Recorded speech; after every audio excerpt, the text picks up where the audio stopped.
નમસ્કાર, બુલેટિન ઇન્ડિયાના ખાસ કાર્યક્રમમાં આપનું સ્વાગત છે। હું છું નંદિની।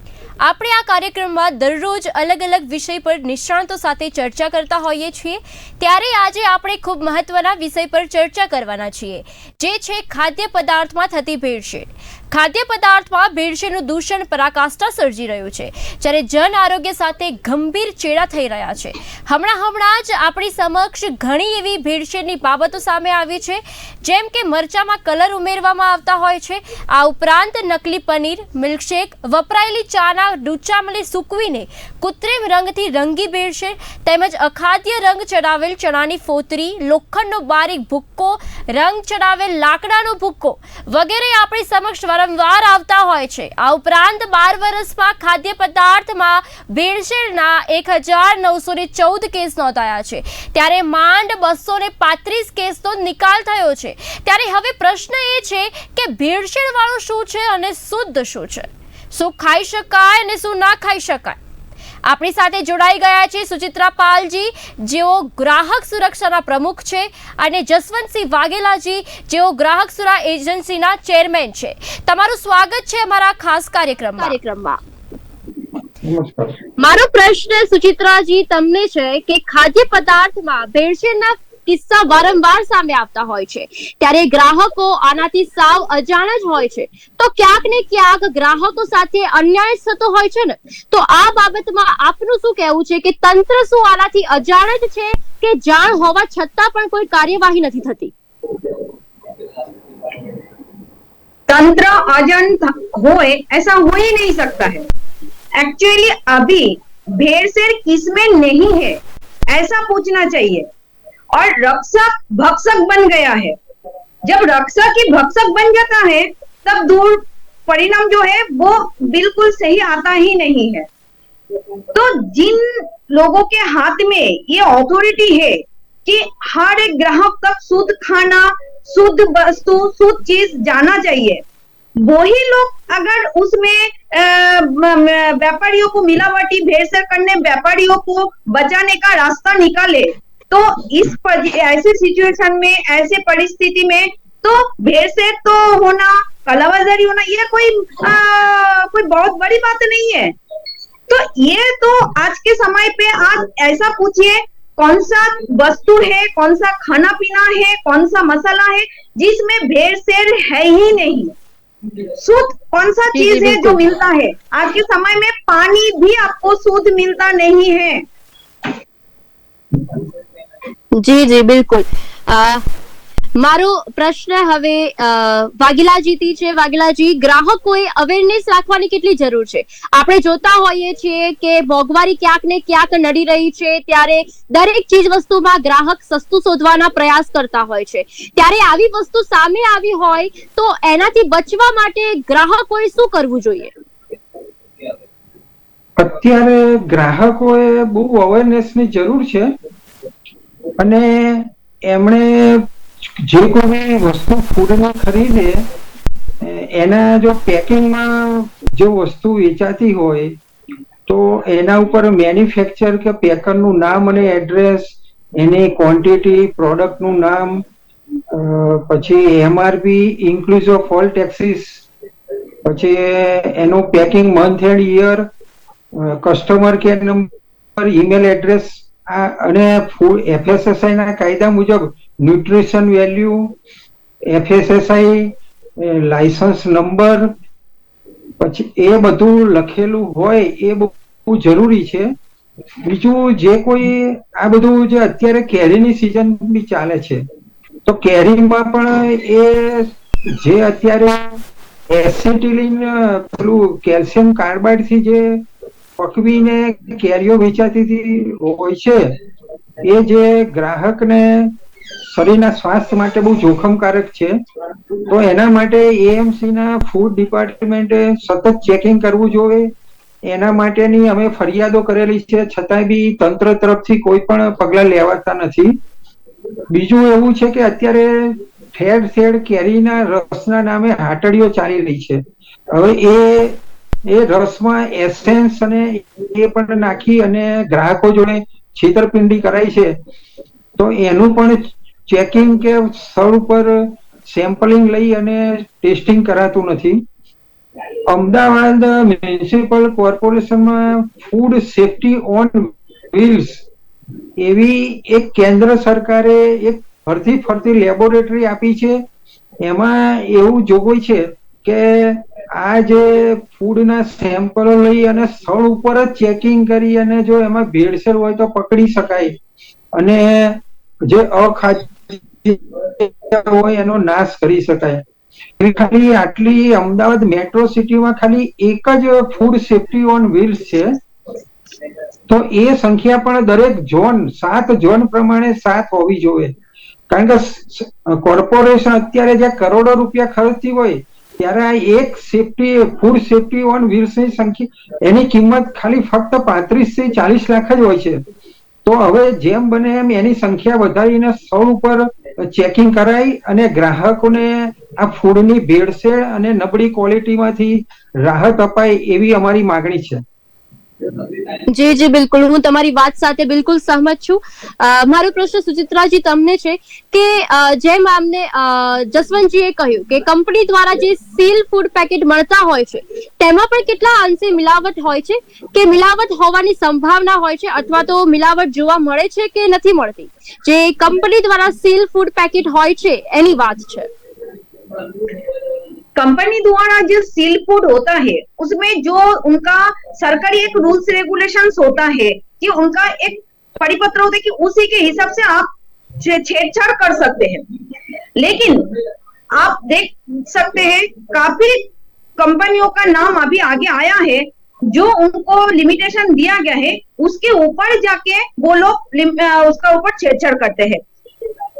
उनको अगर बोला जाता है कि 4% ही जो है वो मिलावटी कर सकते हैं या 10% कर सकते हैं, लेकिन आज के टाइम पे पूरा उल्टा हो गया है. 4% या 10% ही जो है वो शुद्ध मिलता है और बाकी सब भेड़ से ही मिलता है. फूड पैकेट में भी होता ही है. फूड पैकेट में भी जो चीज से दर्शाया जाता है एक्चुअली में उससे ज्यादा ही होता है. आप अगर टेस्टिंग करेंगे, अगर फूड सेफ्टी उसका लेबोरेटरी टेस्ट बराबर करेगा तो उसका सामने आता ही है. और ये हमारे भारत में बहुत कम होता है.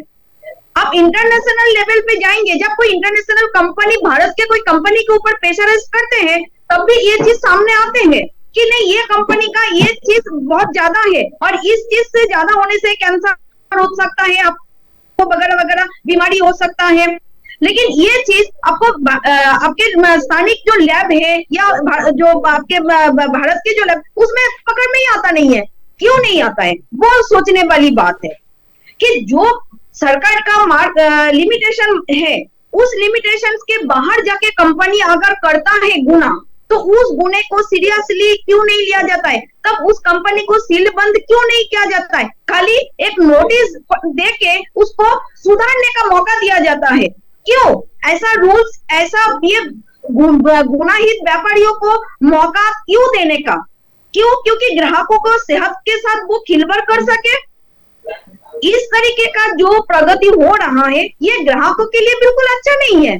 आप कोई भी चीज को देखो आज के समय पे, जैसे बघेला सर ने बोला है कैरी, जस्ट फॉर कैरी नहीं है.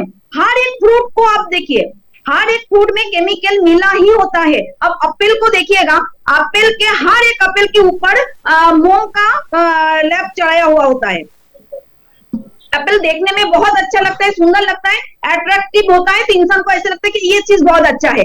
लेकिन जब काटते हैं उसमें से आपको ज्यादा से ज्यादा खराबी निकलेगा, लेकिन ऊपर से देखने में लगता है बहुत अच्छा है, लेकिन उसके ऊपर जो लेबल है वो मोम का लेबल लगा हुआ होता है. और वो मोम जब पेट के अंदर जाता है तब क्या क्या बीमारी पैदा करता है ये जो स्पेशलिस्ट है वो बहुत ज्यादा अच्छे से बताते हैं. लेकिन इसके ऊपर कोई कार्रवाई नहीं होता है, कोई मतलब उसके ऊपर कठिन दंड नहीं होता है. तो इस तरह से खुले आम व्यापारियों को छूट दिया जाता है. कोई व्यापारी को पकड़ भी लिया जाता है तो उसको बचाने का रास्ता अधिकारी लोग ही ढूंढ के निकाल देते हैं. ऐसे बहुत सारे हुए हैं. हमने यहाँ पे अहमदाबाद में नमक कंपनी के ऊपर रेड डाला. नमक कंपनी के सेम कंपनी के नमक 2 पैकेट लिया. एक अग्रवाल सॉल्ट जो अहमदाबाद में काफी सारे मिडिल क्लास लोग अग्रवाल सॉल्ट लेते हैं, तो वो अग्रवाल कंपनी के 2 पैकेट, एक अग्रवाल सॉल्ट एक तारा सॉल्ट, उसी एक ही पानी का एक ही कुआं का पानी दो अलग अलग बाल्टी से उठाने से दोनों बाल्टी का पानी मतलब उसका जो क्या बोलते हैं लेवलिंग का जो टेस्ट है वो अलग अलग हो गया। लेकिन पानी एक ही है, नमक एक ही है, अलग अलग पैकेट में गया तो उसका एक में सब स्टैंडर्ड आ गया और एक में स्टैंडर्ड आ गया। ये कैसे पॉसिबल है?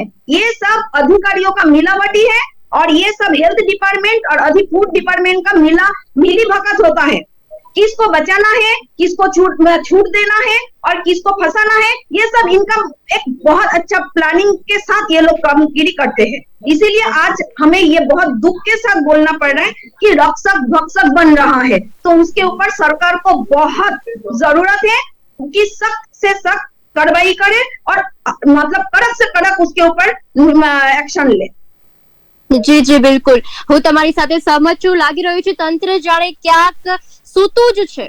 આ ઉપરાંત વાઘેલાજી, હું તમને પૂછવા માંગીશ કે ખાદ્ય પદાર્થ શુદ્ધ છે કે ભેળસેળ યુક્ત તે કઈ રીતે પારખી શકાય?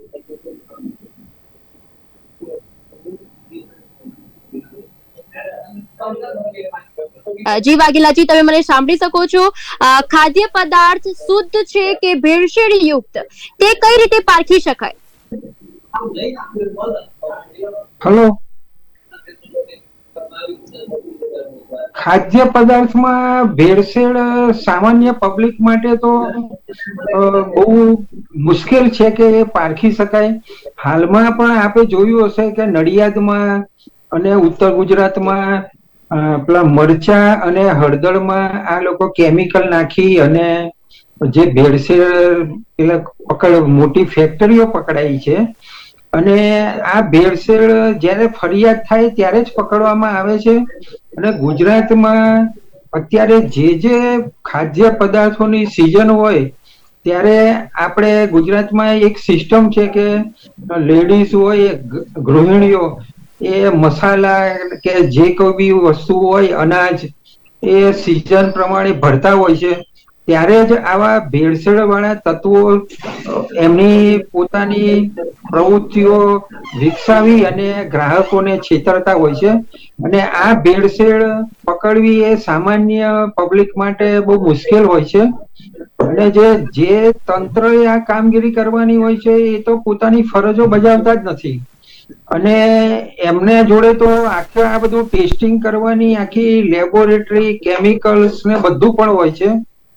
છતાં આપણે હું કહું કે અમદાવાદ જે 48 વોર્ડના આપણે કોર્પોરેશનમાં છે એમાં ફક્ત 13 જ ફૂડ સેફ્ટી ઓફિસરો છે, ઇન્સ્પેક્ટરો છે. એટલે આ તો બહુ ઘણી ગંભીર સરકારની બેદરકારી કહેવાય. ખરેખર દરેક વોર્ડને એક ફૂડ સેફ્ટી ઇન્સ્પેક્ટર કે ઓફિસરની નિમણૂક થવી જોઈએ. આ માટે અમે મ્યુનિસિપલ કમિશનર અને હેલ્થ મિનિસ્ટર જોડે બી માગણી કરેલી છે કે આમાં ભરતી વધારે કરવામાં આવે. અત્યારે હાલ બહુ ઓછા સ્ટાફથી પબ્લિકના પેલા હેલ્થ સાથે ચેડા કરવામાં આવે છે એવું હોય છે. અને જે કોઈ બી ફૂડ આપણે, હું તમને હમણાં જ અમે એક ઝુંબેશ ઉપાડેલી કે આજે પેકેટ ડ્રિંકિંગ વોટર છે એ પણ એનો સમાવેશ પણ ફૂડમાં થાય છે. આ પેકેટ ડ્રિંકિંગ વોટર માં 3 ખાતાઓ સંકળાયેલા છે. BIS એટલે bureau of Indian standard, legal metrology એટલે તોલમાપ ખાતું, અને ફૂડ ડિપાર્ટમેન્ટ EMC નું કે સ્ટેટ ગવર્મેન્ટનું ફૂડ ડિપાર્ટમેન્ટ. પણ આ 3 ખાતામાંથી કોઈ પણ ચેકિંગ કરતું નથી. આપણે કહું કે 1/4/21 થી BIS આખા કેન્દ્ર સરકારે પેકેટ ડ્રિંકિંગ વોટરની બોટલો ઉપર, એની પેલા 20 લીટરની જાર, જગ ઉપર ISI માર્ક ફરજિયાત કરેલો છે. અને ISI માર્ક સિવાયના કોઈ પણ પેકેટ ડ્રિંકિંગ વોટર વેચી ના શકાય એવી કાયદાકીય જોગવાઈઓ છે. છતાં એનું કોઈ પણ ચેકિંગ આ 3માં સરકારના 3 ખાતામાંથી કોઈ પણ કરતું નથી. અને અત્યારે ટ્રીટમેન્ટ વગરનું, નળનું અને ગુણવત્તા વગરનું પાણી લોકો વેચી અને કરોડો રૂપિયાનો અત્યારે ઉનાળાની સિઝનમાં ધંધો કરી રહ્યા છે. છતાં સરકારી તંત્ર તો સાવ પેલું કહેવાય ને કે ઊંઘમાં છે અને પોતાની ફરજો બજાવતા નથી અને બધા હપ્તાખોરીમાં આ લોકો સંકળાયેલા હોય એવું અમારું માનવું છે. અને અમે આવી ફરિયાદો કર્યા છતાંય બી કોર્પોરેશન તરફથી કોઈ આજ દિન સુધી કોઈ ડ્રાઈવ કરવામાં આવી નથી કે અમને આવી કોઈ માહિતી આપવામાં આવેલી નથી. એએમસી તરફથી અમને વચ્ચે માહિતી આપવામાં આવી કે 3 વર્ષમાં ખાલી 21 સેમ્પલો લેવાયેલા. હવે આટલા મોટા શહેરમાં ખાલી 21 સેમ્પલો લેવાય પાણીના, પેકેટ ડ્રિંકિંગ વોટરના, એ તો કેટલી આમ તંત્રની લાપરવાહી જ છે. બીજું કે અમે વચ્ચે અમદાવાદ રેસિડેન્સ એડિશનલ કલેક્ટરને કેન્દ્ર સરકારના ફૂડ એફએસએસઆઈ ના કાયદા મુજબ ફૂડના કેસોમાં દંડ કરવાના અને કેસો ચલાવવાના સરકારે પાવર્સ આપેલા છે. તો છેલ્લા 10 વર્ષમાં 1914 કેસો એએમસી ના ફૂડ ડિપાર્ટમેન્ટે દાખલ કરેલા છે કલેક્ટર ઓફિસમાં. એમાંથી ખાલી 235 કેસોનો નિકાલ કરવામાં આવેલો છે. એટલે આ તો ફૂડ ડિપાર્ટમેન્ટ એક તો ઓછા કેસો કરે છે અને એ કેસો ચલાવવામાં બી પાછું કલેક્ટર ઓફિસના અધિકારી પોતે નિષ્કાળજી દાખવે છે. એટલે જે ફૂડના ગુનાઓ કરવા ઉપર ગુનેગારોને તો કોઈ એની ઉપર ચેકિંગ હોતું જ નથી અને એ લોકો બિંદાસ પ્રજાને છેતરી અને નબળી ગુણવત્તાવાળા ફૂડ એ લોકો વેચી રહ્યા છે.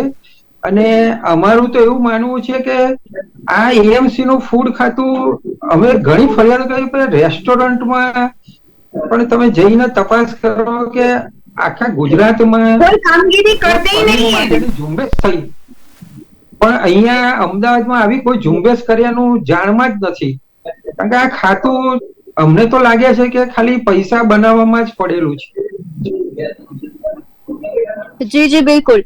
સુચિત્રાજી, જેમ આપણે જાણીએ છીએ કે પનીરની અંદર ભેળસેળ થતું હોય છે, ઓઇલની અંદર ભેળસેળ થતું હોય છે, આ ઉપરાંત ઘી, જે સામાન્ય જનતા ઘી ખાતી હોય છે એની અંદર ભેળસેળ થતું હોય છે. તો એ ભેળસેળ જે થતું હોય છે એને આપણે કેવી રીતે પારખી શકીએ? કારણ કે સામાન્ય જનતાઓ પોતાના ઘરે વસ્તુ લાવી દે છે અને તેઓ લોકો તો એવું જ સમજે છે કે આ શુદ્ધ જ છે અને આ આપણા માટે ગુણકારી છે, પણ અસલની અંદર તે ગુણકારી હોતી નથી. તો આ બાબત માટે તમારું શું કહેવું છે કે આવા કેવા ખાદ્ય પદાર્થમાં ભેળસેળ થતી હોય છે અને એને ઓળખી કેવી રીતે શકાય? खरेखर अगर बोले तो फूड डिपार्टमेंट के जो अधिकारी है, ये झुम्बेश सरकार को उठाना चाहिए. अधिकारियों को हर एक जगह पे उनका ग्राहकों को जागृति करने के लिए उनको जागृति का प्रोग्राम करना चाहिए. आज के समय पे भेड़सेड़ नहीं है, ऐसा कोई भी वस्तु नहीं है कि इसमें भेड़सेड़ नहीं है. तो लोगों को कैसे बचना है, किस तरीके से चीज को परखना है, उसकी पूरी ट्रेनिंग कॉर्पोरेशन के डिपार्टमेंट के फूड हेल्थ के डिपार्टमेंट के जो अधिकारी उनको देना चाहिए, उनको प्रोग्राम करना चाहिए सोसाइटी भाई कि भाई इस तरीके से आप ऐसे इस तरीके से इनका आप चकसनी करो, इस चीज से आप इस तरीके से चकसनी करो. मसाला का चकसनी कोई गृहिणी कर सकेगा. हल्दी को पानी में डाल दो, क्या बोलते मिर्च को थोड़ा पानी में डाल के देख लो, वगैरह वगैरह. जो दूध को है थोड़ा उंगली से देख के चेक कर लो. लेकिन दूध, घी वगैरह जो चीज है उसको तो लैब भी नहीं टेस्ट कर पाता है. अहमदाबाद में जो हेल्थ डिपार्टमेंट का जो लैब है वो खुद फेल डिपार्टमेंट है, फेल्थ लेबोरेटरी है, उसमें चकसनी होता ही नहीं. आप हमने घी का टेस्टिंग करने के लिए दिया कि ये घी शुद्ध घी से बनाया हुआ पैकेट है, ये वनस्पति घी बनाया हुआ है. लेकिन उन्होंने हमें ऐसा रिपोर्ट दिया ये घी खाने लायक है, लेकिन प्योर घी है कि आपका वनस्पति से बनाया हुआ घी है, वो हमने मांगा था. वो रिपोर्ट उन्होंने दिया नहीं है, लेकिन खाली बोल दिया खाने लायक है. अभी खाने लायक तो हर चीज अभी हो गया है, तो ये वस्तु कितना खाने लायक है वो बताना चाहिए. लैब भी फेल है तो साधारण इंसान कैसे पहचानेगा? आप तेल का देखो, तेल में सरकार ने उनका जो मापदंड है उसमें दिया है कि 60% आपको असल रख सकते हैं और 40% आप दूसरे ऑयल मिला सकते हैं. जैसे सिंग तेल है, कपास तेल है, उसमें 60% आपको प्योर कपास तेल रखना पड़ेगा या सरसों का तेल रखना पड़ेगा या आपका जो बाकी जो वगैरह तेल है उसको रखना पड़ेगा। 40% आप अदर्स तेल आप उसमें यूज कर सकते हैं।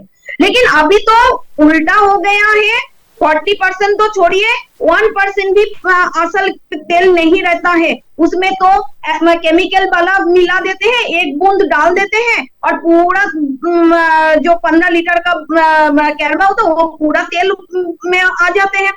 एसेंस डाल देते हैं तो पूरा सरसों का तेल आपको मिल जाता है, सिंग तेल मिल जाता है, उसमें तेल होता ही नहीं। लेकिन साधारण इंसान को उसको चकस निकलने की क्षमता है ही नहीं, लेकिन उसको कैसे चकस निकले, किस तरीके से उसको प्रमाण कर सकते, इसका गाइड पूरा ट्रेनिंग अथॉरिटी को देना चाहिए, हर एक इंसान को जानकारी देना चाहिए। आप अगर डोर टू डोर नहीं जा सकते, न्यूज टीवी के माध्यम से एक प्रोग्राम रखिए।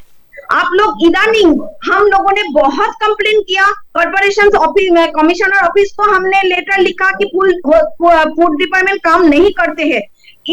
उस लेटर के बाद अभी रिसेंटली अभी न्यूज में बहुत सारे मैटर आने लगे हैं कि फूड डिपार्टमेंट ने इतना चकस नहीं किया, इतना रिपोर्ट निकाला, इतना ये कुछ किया। तो ये जो रिपोर्ट आप भेज सकते हैं, तो आप हफ्तेली एक न्यूज क्यों नहीं भेज सकते गृहिणी को किस तरीके से हर प्रोडक्ट को चकस नहीं करनी चाहिए? आप न्यूज में क्यों नहीं देते कि भाई, आप टीवी में क्यों नहीं देते कि जानकारी का प्रोग्राम क्यों नहीं रखते कि गृहिणी को हर एक चीज को किस तरीके चकस नहीं करके मार्केटिंग करनी चाहिए, खरीदनी चाहिए, तेल को किस तरीके से चकस नहीं कर सकते हैं, इसमें भेड़सेड़ है कि नहीं है, मसाला को किस तरीके से चकस नहीं करे, फूड लेने जाए तो उसका चकस नहीं कैसे करें। तो हर एक चीज अगर अथॉरिटी उनको है तो उनका रिस्पॉन्सिबिलिटी उनको बजाना चाहिए, लेकिन बजाना नहीं है, खाली अपना पकड़ लेना है और ऊपरी इनकम तो भगवान ही जाने उनको क्या है, और सरकार अपना हिसाब से अपना काम कर रहा है। इस तरीके का काम चल रहा है। तो आज के समाज में ग्राहकों का हेल्थ राम भरोसे है, भगवान भरोसे है, किसी का कुछ बोल नहीं सकते कि किस तरीके से क्या होने वाला है। જી જી બિલકુલ। જસવંતજી, મારો પ્રશ્ન તમારાથી છે કે આ જે ભેળસેળ યુક્ત ફેક્ટરીઓ પકડાય છે તેમના ઉપર કયા કયા કાનૂની દાવાઓ લાગે છે, કયા કયા ગુના હેઠળ એ લોકોને કેટલી સજા કરવામાં આવે છે? ખરેખર જે આ ભેળસેળ વાળી ફેક્ટરીઓ પકડાય છે એના માટે તો એ તો અનસેફ ફૂડ કહેવાય, અને જેનાથી મનુષ્યના શરીરને નુકસાન થાય અને એને કાયમી રોગ લાગુ પડે અને એનું હોય છે। એટલે એના માટે તો લગભગ 7 વર્ષની જેલની સજાની પણ જોગવાઈ છે અને દંડની જોગવાઈ છે। પણ આવા કેસો તો ભાગ્યે જ પકડાય છે। અને આવા અનસેફ અત્યારે FSSA ના કાયદા મુજબ આ લોકોએ 3 જાતના ફૂડના ગુનાઓની કેટેગરી નક્કી કરી છે। એમાં એક છે અનસેફ ફૂડ કે જે મનુષ્યના શરીરને નુકસાન કરે, બીજું એ છે કે સબ સ્ટાન્ડર્ડ ફૂડ કે જેમાં ધારો કે તમે 6 ફેટનું દૂધ હોય અને એમાં પાણી ઉમેરો તો 2 ફેટનું કરી દો તો એ સબ સ્ટાન્ડર્ડ ફૂડ કહેવાય છે। અને ખરેખર એમાં સરકાર ભેળસેળ ગણતી નથી એવો કાયદો બનાવી દીધો છે। ત્રીજું એક મિસ બ્રાન્ડ ફૂડ હોય છે, જે ફૂડ પેકેજમાં વેચાય છે।